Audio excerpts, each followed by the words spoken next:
The aforementioned Jose Aldo was ruled out to compete at UFC 249 to take part in that title shot that he was awarded somehow against Henry Cejudo. Somehow or another, we're talking about Jose Aldo once again fighting for a title now that Henry Cejudo has all but confirmed retirement and the belt has been vacated. He is now set to fight Petr Yan for this vacant belt. Gentlemen, what do we think here? So I guess this is an interesting one because, again, Aldo even just getting the shot originally after dropping that close decision. I will say that I originally had scored it for Aldo when I watched it live. I didn't go back and rewatch it yet to rescore it, but I know it was close enough, could have gone either way. But when he already lost to Moraes and he was going to get a title shot against, Henry Cejudo because they had built up that back and forth and all of that. Now you've got Aldo getting a title shot after Cejudo's vacated it, and you've got Yan versus Aldo. When Aljamain Sterling is fighting Cory Sandhagen, and a bunch of bantamweights are fighting on UFC 250 that all have implications. But Aljamain Sterling, of course, is the one you'd think you would have done Sterling versus Yan for that vacant belt. It's interesting because, again, where Aldo fits in this, he technically doesn't have a win at 135 pounds, and yet he's getting a title shot. And it's not like he came down to 135 after being the champ at 145, and he's doing kind of a, Conor McGregor or DC, like, oh, I'm the champ, I'm going to try and get a second belt. This is someone who has dropped a couple at featherweight, then went down to try and revitalize his career at bantamweight and has lost, and now is just getting another title shot. And it's all based on name value. I think from a marketing perspective, it makes sense because Aldo's going to draw more than Sterling and Yan, probably. I mean, we can't say that for sure, especially given the way Gaethje Ferguson ended up blowing the pay-per-view numbers out of the water. So who knows? Maybe you could just put any two guys in there and it would work at this point. But it still is an interesting decision, in my opinion. And I'm not sure what happens if Aldo wins. I'd assume he'd stay there. I'd assume it'd be a big legacy thing. But, I'm not quite sure the thinking there because it's not like you're bringing in Conor McGregor or even, someone that's got a lot of hype and a lot of drama going on that you could see, okay, we're going to go ahead and give him a shot. He's created a buzz for himself. Aldo's just been real silent since his loss to Moraes. He's just, kind of waiting in the wings. And yes, he's a legend of the sport, but it's not like he's been generating any buzz. I'm not sure the thought process there could be money, could have something to do with that. I don't know exactly what's going on. I'm sure the UFC has metrics as to why they picked Aldo instead of Sterling. But again, I'm a little confused about it myself. Yeah, I can't quite get the logic behind this. I mean, one piece of speculation I'll throw out there. I mean, do you think it's possible that this is an attempt to kind of put Yan over? I mean, we saw Petr Yan absolutely decimate a legend in Uriah Faber. Maybe the UFC is trying to replicate something like that to put Yan over, similar to what it seemed like they were trying to do with Cejudo. Mike, any take on that perspective?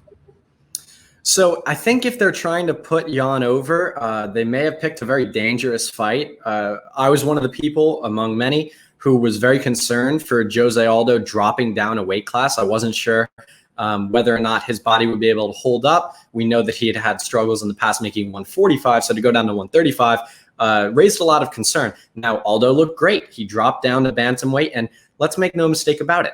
Aldo's not in his athletic prime, and he's not in his MMA prime. He's aged out of that, and while he still is unbelievably talented and unbelievably dangerous as a fighter, he's not the same Aldo that has status in the greatest of all time conversation. So Aldo looked good against Moraes. Some thought good enough to win against the number one contender at bantamweight, but officially he did lose that fight, which is a very important sticking point for me.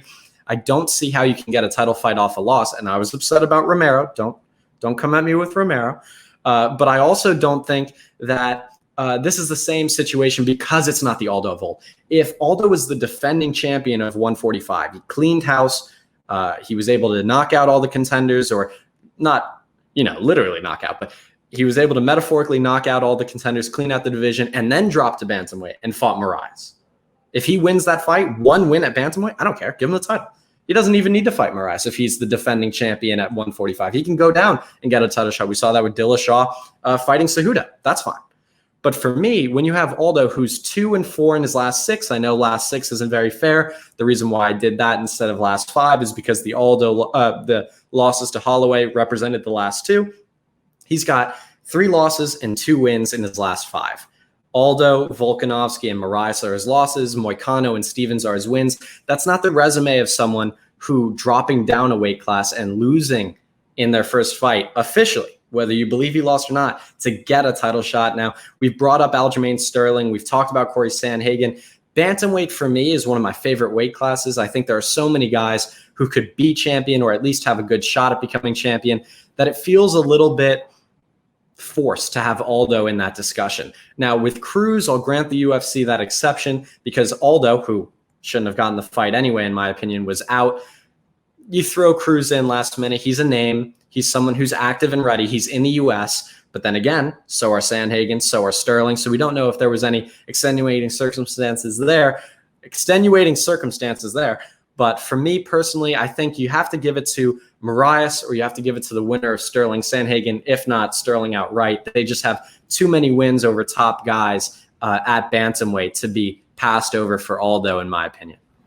See, I'll say this in defense of the UFC for putting Cruz and Cejudo together in lieu of Aldo. I mean, Aljamain Sterling, his girlfriend, I believe, had COVID-19, and he was at home helping take care of her. He also was saying that he didn't want to fight without a full training camp.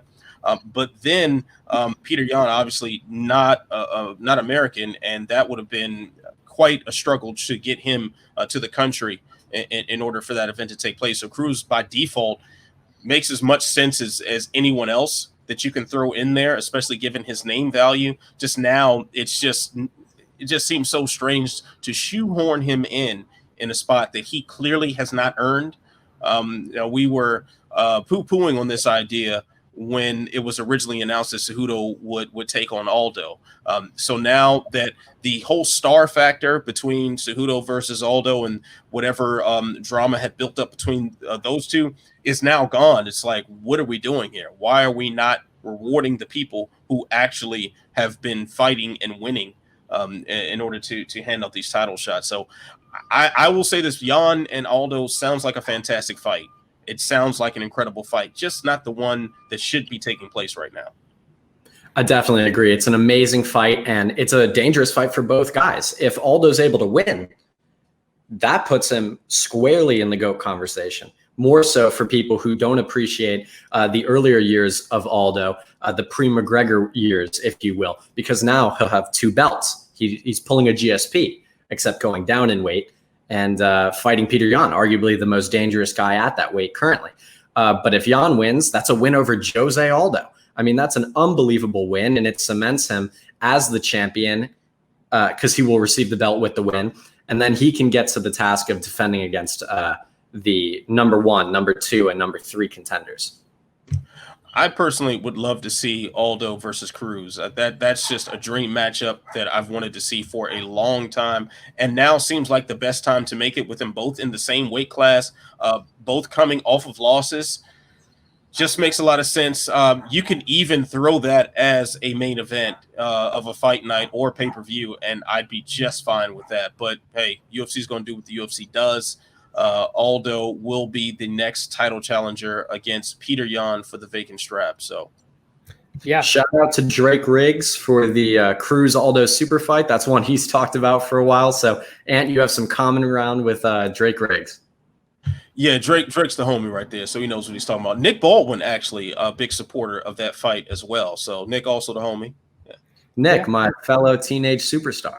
Yes, you two were let out of homeroom and were allowed to watch mixed martial arts. It's true.